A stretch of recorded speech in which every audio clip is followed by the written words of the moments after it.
Seguimos en la mesa de En Perspectiva, correspondiente este jueves 26 de enero de 2017. Estamos con Antonio Mercader, Fernando Escriña, Miguel Fernández Galeano y Luis Polakov.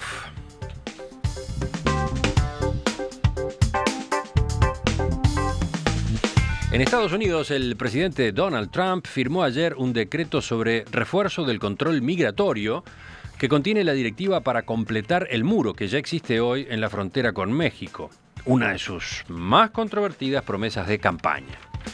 La medida también veta la liberación de inmigrantes ilegales detenidos y será acompañada por una decisión del gobierno de recortar fondos a las ciudades santuario. Así se llama a las ciudades donde las autoridades se niegan a arrestar y entregar a los extranjeros en situación irregular.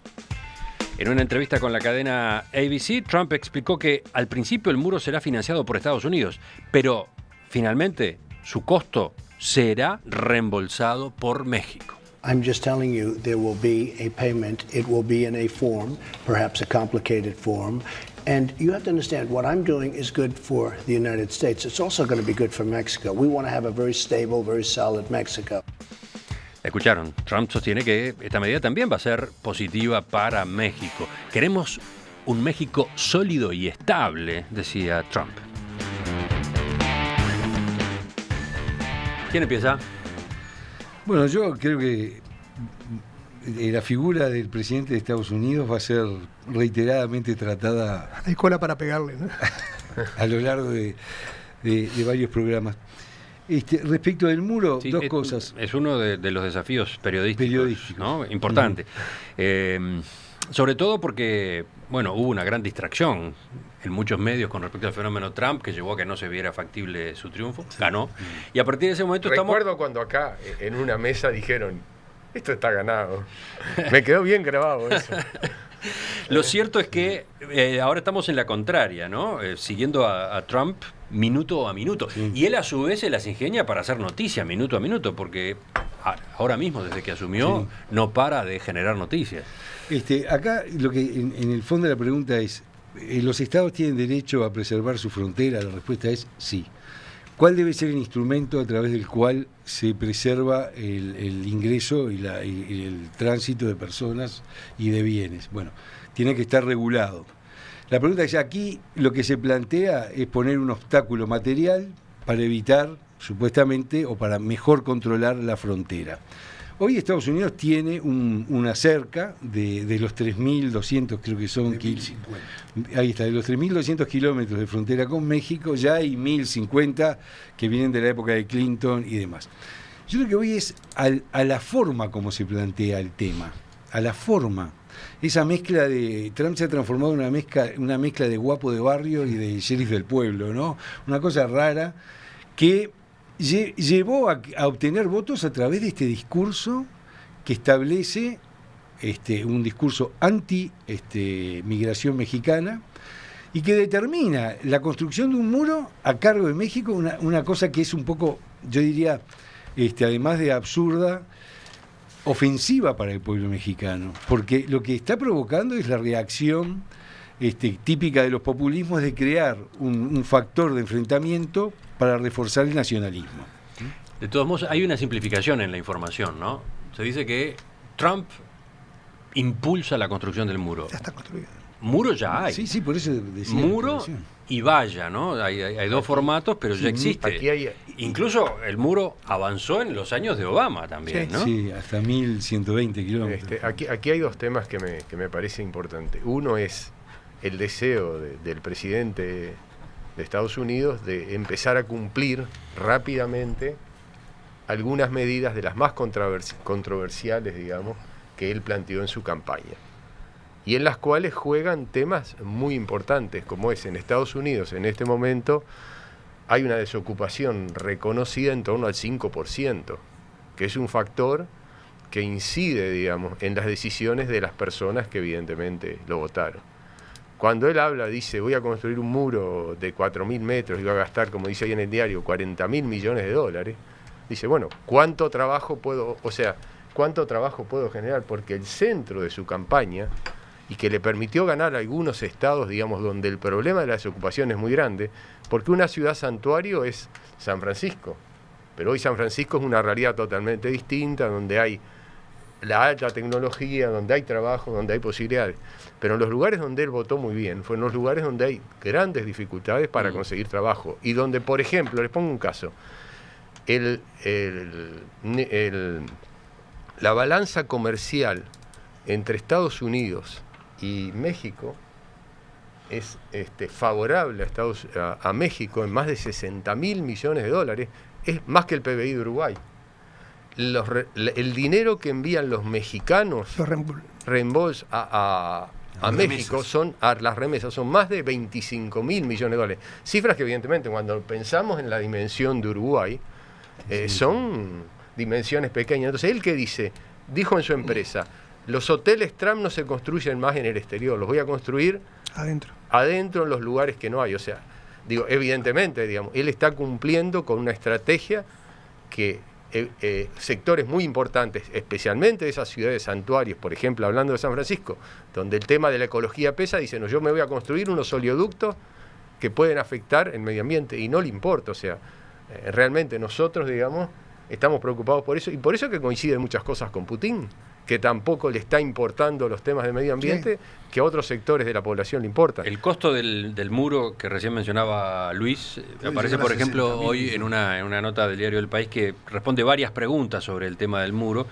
El propio Trump fue vago con relación a los costos, habló de 4.000 a 10.000 millones, pero un equipo del MIT, Instituto Tecnológico de Massachusetts, estimó el año pasado que 1.600 kilómetros de concreto y acero costarían entre 27.000 y 40.000 millones de dólares. Según el artículo, es simplemente imposible construir ese muro al precio que Donald Trump sostiene. Sí, a mí lo que me pareció más sorprendente de esta salida de Trump es que lo que parecía una promesa de campaña, una de las tantas fanfarronadas, una locura, la está cumpliendo. Es decir, a poco de llegar, dice, no era una fanfarronada, no era una promesa de campaña, no era algo que dije para llamar la atención. Y lo dijo con el Transpacífico y lo dijo con el TLC. Exacto. El NAFTA. Con el NAFTA dijo, no corre más. A Canadá lo obligó a decir, bueno, si no corre más, empecemos todo de cero. Lo curioso es que lo que parecía, yo me acuerdo, lo que parecían promesas de campaña, tantas que se hacen y que después no se cumplen. No quiero citar las propias, prefiero citar las ajenas. Hay mucha experiencia. Por eso hay enorme experiencia. En un hombre que además hay que reconocerle que sabe manejar los medios de comunicación, sabe que cuanto más baladronadas o locuras o cosas raras o golpes de efecto haga, más atención va a tener. Y su negocio lo hizo en base a manejar los medios de comunicación. Digo, yo a veces la gente no entiende. Digo, ¿saben qué era Trump en Estados Unidos? Tinelli. Durante 12 años tuvo el programa central de la televisión, de los programas con más audiencia, más divertido, y se convirtió en un personaje de la farándula de la televisión. Inclusive hay quien dice que toda su propuesta para presentarse como candidato era para obtener una cadena nacional de televisión que se conformaba con eso, que lo sacaran del equipo de candidatos del Partido Republicano, pero a cambio de eso. Y dicen que en el camino inesperadamente se encontró con la presidencia.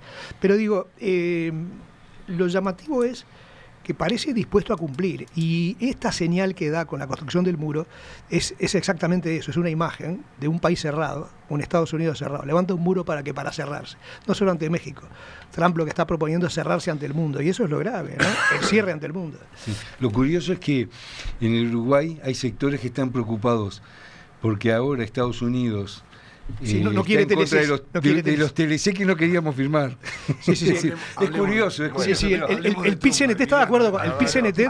El PIT-CNT es el primero que está de acuerdo con Trump. No quería TLC. Acá tiene un presidente que no quiere TLC.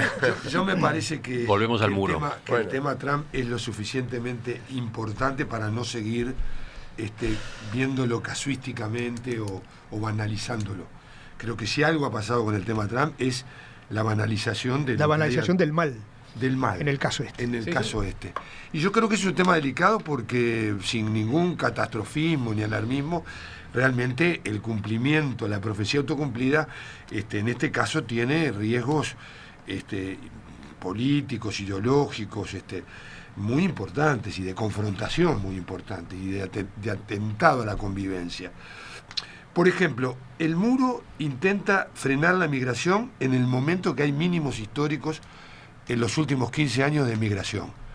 El balance, el saldo migratorio de los últimos 15 años son 140.000 personas que volvieron a México. O sea que el proceso no está siendo un problema acuciante. Entonces uno tiene que preguntar, si el problema es un problema acuciante, si todo el mundo sabe que no es el tema que resuelve el problema de la fuente de trabajo como elemento central, ese análisis tiene que ver con muchos otros factores, el tema de la ocupación.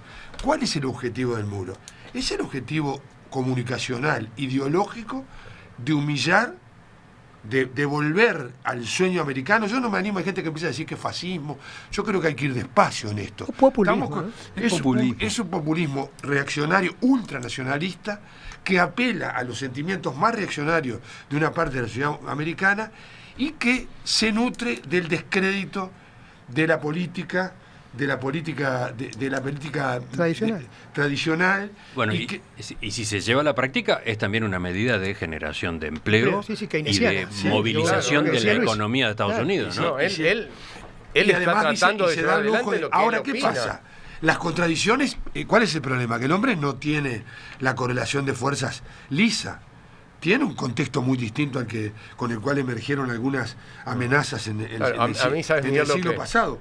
Pero el alcalde de Nueva York, porque la ciudad santuario, uno siente santuario y piensa que son pequeñitos pueblos. En Nueva York son las principales ciudades. Y es donde se genera el mayor PBI, el mayor Producto Bruto Interno de Estados Unidos. ¿Pero qué dice el alcalde de Nueva York? Que se supone que lo dice no solo en función de principios de derechos humanos, sino también de una realidad social. Dice, no separemos a la familia, no dejemos a los hijos sin padre. O sea, hay un problema que se plantea. ¿Por qué? ¿Qué pasa? Este buen señor se planta muy firme el alcalde de Di Blasio, pero resulta que la posibilidad que maneja Trump es recortar asistencia de fondos federales. Son vintenes para esas ciudades. No son importantes. Pero el propio alcalde está preocupado porque el recorte afectaría, por ejemplo, el presupuesto de la policía. Por ejemplo. Nada menos que el presupuesto de la policía. Pero, por ejemplo, hay un tema... Podría restarle a la policía de Nueva York $150 millones anuales, sobre todo en financiación contra el terrorismo. Colocar la migración... Quiero decir una cosa, $150 millones no hace el presupuesto de la ciudad nueva. Perdón, yo digo, colocar la migración en el clave de que es el enemigo que afecta a la seguridad y la economía, y decir que el problema que la migración son los narcos, los criminales y los violadores, es una suerte de resumen xenófobo, de xenofobia impune. Es como la que impone Maduro en Venezuela, ¿no? Cortan grueso, los populistas formalmente son iguales. Han venido hace tiempo que no veía, pero veo que estamos en el mesotema. Ahora, a mí quiero decir algo. Al presidente de México, Enrique Peña Nieto, lo colocó contra la pared. A mí me preocupa. Lo ha puesto en una posición recontra incómoda. Hay un gigantesco debate en México sobre si Peña Nieto debe ir o no a Washington la semana que viene, por ejemplo. Yo tengo los títulos de ayer. Peña no va y... Lamento y repudio la decisión de Estados Unidos de construir el muro que lejos de unir divide. Sí. La principal candidata... pero ¿va o no va a Washington? Aparentemente, la principal candidata del PAN, que se supone que es el partido, hablando acá la alternativa, que es el partido alternativo, un partido de derecha, se supone, le dio con todo a Trump. De los compañeros, el partido de los compañeros pero bueno, sí. Ella que es la principal, a mucha honra, ella, por ejemplo, que lo reconoce objetivamente, plantea que es un disparate. Ahora, a mí lo que me preocupa es cómo va a tener esto repercusiones mundiales. Por ejemplo, decir, yo construyo un oleoducto y me importa un comino lo que piensen los ecologistas. O, por ejemplo, señales a nivel mundial que me parece muy jodida, que no afectan la convivencia, como la señal que le dio, no tiene que ver con Estados Unidos, a Israel, para que siga construyendo asentamientos en territorio palestino. Escúchame, él va al hueso. O sea, con Trump no hay eufemismo. Entonces, el tipo estas dice son que cosas... defiende el submarino. Claro, Señor que defiende el submarino. Está todo dicho y lo ha defendido.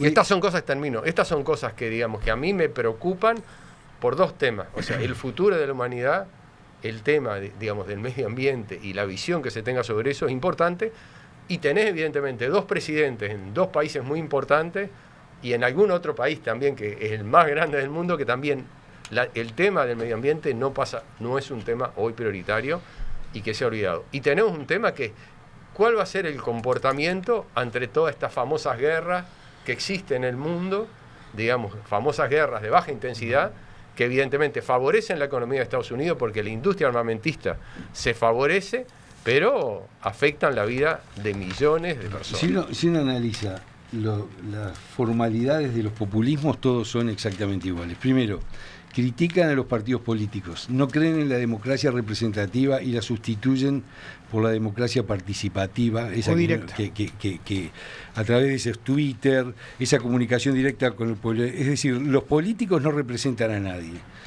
Segundo, la creación de un enemigo externo. Tercero, un nacionalismo exacerbado. Somos los más grandes, somos los mejores, nadie nos va a afectar, etcétera. ¿Qué ocurre? Detrás de eso, puede haber una ideología de izquierda, de derecha, de centro. Lo importante acá es la formalidad del Estado de Derecho en Estados Unidos, las libertades públicas, la libertad de prensa, la libertad de expresión. Eso es lo que debe estar vigilante el ciudadano americano. Y en el mundo, en el contexto internacional del proteccionismo, Estados Unidos, tradicionalmente el Partido Republicano siempre fue mucho más liberal que el demócrata. Nosotros siempre nos favoreció más los gobiernos republicanos en cuanto al intercambio comercial que los gobiernos demócratas. Menos proteccionista el Partido Republicano que el demócrata. ¿Qué quiere decir esto?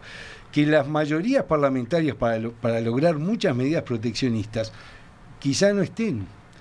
Y por eso yo creo que Trump está como estrategia acelerando la democracia, entre comillas, directa o participativa para pasar por arriba de la democracia representativa. Ha sido una semana de órdenes ejecutivas, ¿no? Como sin se llaman embargo, en el hay gobierno una de cosa Estados Unidos. que preocupa, perdóname, esos decretos. La bolsa de valores. Algo así como un decreto. La ¿no? bolsa lo está apoyando. Wall Street La bolsa apoya. le Que él además preocupa. firma y muestra, ¿no? Firma y muestra. Yo quiero decir algo que recién dijo Antonio. Dice, la bolsa de valores, cosa que a mí me llamó la atención, tuvo una suba muy importante. Y sigue buenos días. teniendo. O sea, que evidentemente el Dow Jones, el promedio Está por llegar industrial a Dow 20.000, Jones Está por llegar. superó la barrera de los 20.000 puntos por primera vez en su historia ayer.